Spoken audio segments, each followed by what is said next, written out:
Good afternoon. I'm Kevin Captain, Community Information Director for Volusia County Government. This is the 3 p.m. briefing for what is now Tropical Storm Ian. This afternoon, you'll hear from the county's Emergency Management Director, Jim Judge, the county's Public Works Director, Ben Bartlett, Florida Power and Light General Manager, Linda Webster Dubier, and Volusia Sheriff, Mike Chitwood. You've heard this before, but I want you to hear it again. Property and material possessions can be replaced, but your life cannot. Over the past few hours, you may have noticed a slight decrease in both the intensity of the rain and the wind. However, officials anticipate another round of rainfall later this evening, extending into the early hours of tomorrow. So we're not out of the woods, and we're still on the tail end of the storm, and high water still looms over many roads, making driving conditions impossible or extremely dangerous. We continue to stress the message, please stay off the roads until further notice. County officials just finished a conference call with our city managers, all of whom are reporting widespread flooding throughout Volusia County's cities and municipalities, as well as downed trees and situational rescues occurring. Our shelters have also experienced an increase in residents seeking emergency shelter. As of 1 p.m. this afternoon, a total of 361 people are receiving emergency shelter. This is an increase from the shelter count earlier this morning. We are aware that some residents will be displaced from their homes as a result of the storm. We are coordinating efforts with the American Red Cross and other community partners to establish temporary housing arrangements for these citizens. For any of you unsure of where you are going to live because your home is damaged, please know that we are working with our community partners to identify long-term appropriate shelters. We are working together to provide the necessary help that's needed. As of 2 p.m., more than 247,000 Volusia County customers are currently without power. Speaking of no power, we've been talking about this extensively already, generator safety. If you are already planning or you've got your generator out and it's working, please make sure you do it in a safe manner. With severe flooding outside, some people in many homes falsely think it's safe to operate their generator in their garage. Don't ever do this. Without adequate ventilation, carbon monoxide can seep into your home and pose a significant threat to you, your family, and your pets. And another thing about generator. Backfeeding a generator is not just against our code, it's extremely dangerous. If you backfeed a generator, you're not only putting you and your family in danger, but you could accidentally kill one of our men or women utility workers. I have nothing more to say about this practice other than please don't do it. To provide additional safety guidance, I'm going to bring up Public Works Director Ben Bartlett. Ben?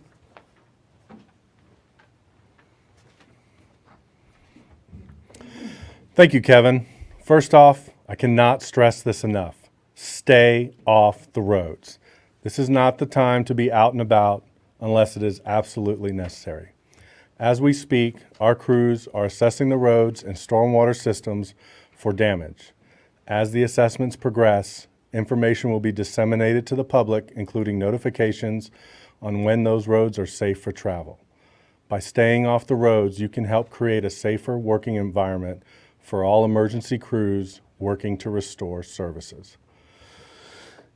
Even once road conditions have improved, you may still come across hazards and need to act accordingly. First, if you approach standing or running water over the road, turn around.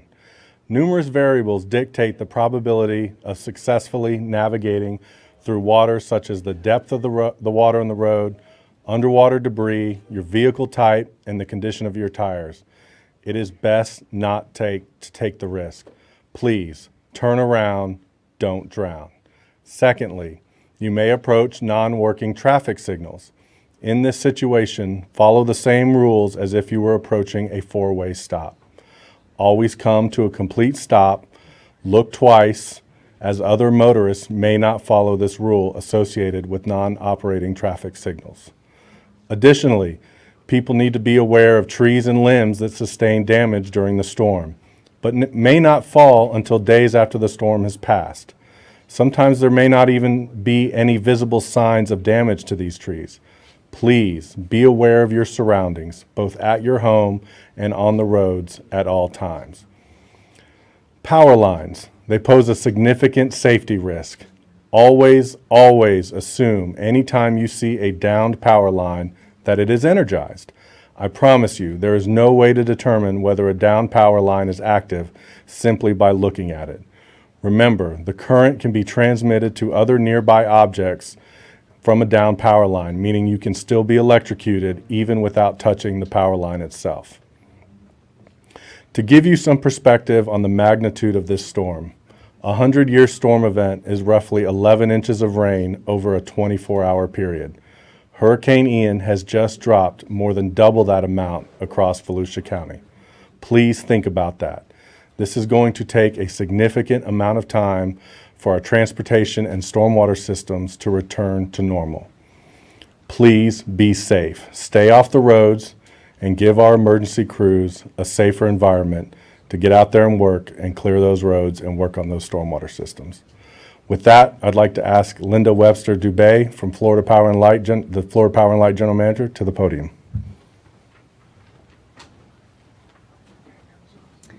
Thank you, Ben. FPL is committed to restoring power safely as quickly as possible. Crews have been working and will continue to work around the clock to restore service. We have mobilized 37 staging, parking, and processing sites to support this round-the-clock effort. Damage assessment teams are already fanning out across FPL territory, including drone teams who are working to put eyes on the damage so we can get the right crews and the right equipment in the right place to restore power safely and as quickly as possible. We also have specialized crews working to clear roads so line workers can gain access and restore service, or in some cases, start the rebuilding process. We understand customers who lose power want to know when it will be restored. We are assessing the damage and determining the right crews and the right equipment to respond. Keep in mind, due to the strength of the storm, many homes and businesses have suffered damage that make them unable to safely accept power. Again, safety remains our top priority for our crews and our customers. Please remember to stay away from down lines. Assume any down line is an energized power line and call 911 or 1-800-4-OUTAGE to report it. Additional preparation and safety tips are available at fpl.com/storm. In addition, you can download the FPL app for on the go, instant and secure access to your account. Customers can report or get the latest information on an outage. To quickly download the FPL app, text the word app to MyFPL or 69375.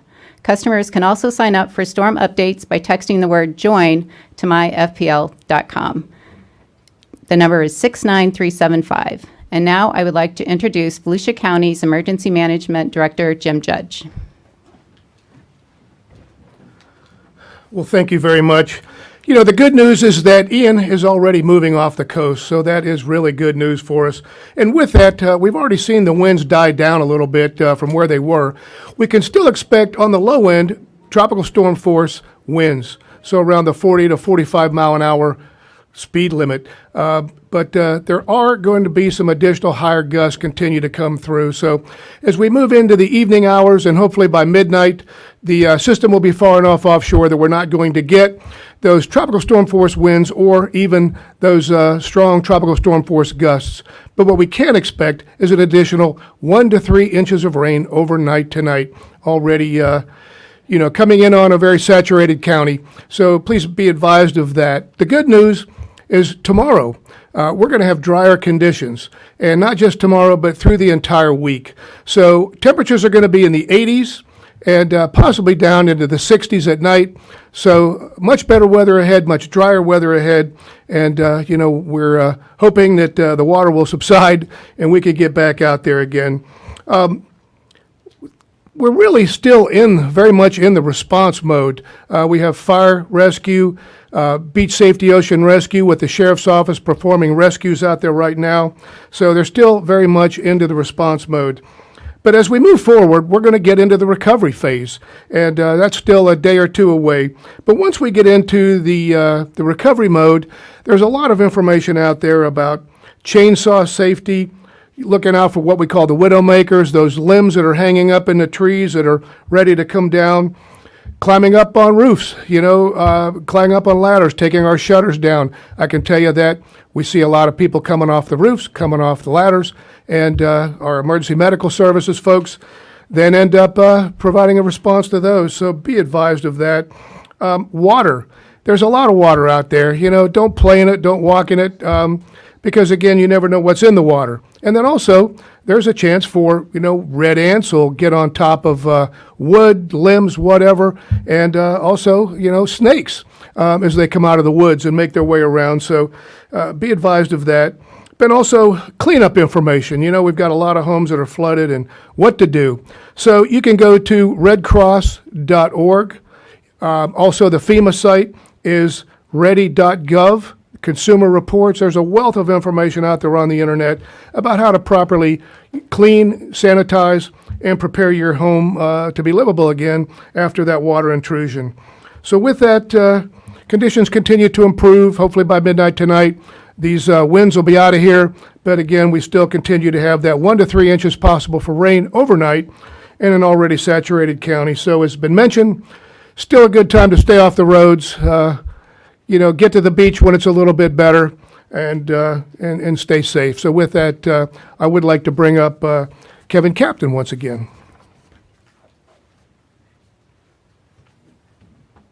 Thanks, Jim. Unfortunately, Sheriff Chitwood had to step out to respond to a different situation, so he's going to be unable to close with us today.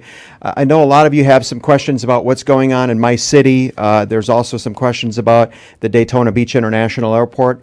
What I'll tell you is you can visit your city's website for the latest up-to-date information, but also reemphasize that the county's website, volusia.org/PIN, for a public information network. There's a link on there that is cities and municipalities, and that will give you the latest and greatest information on your cities.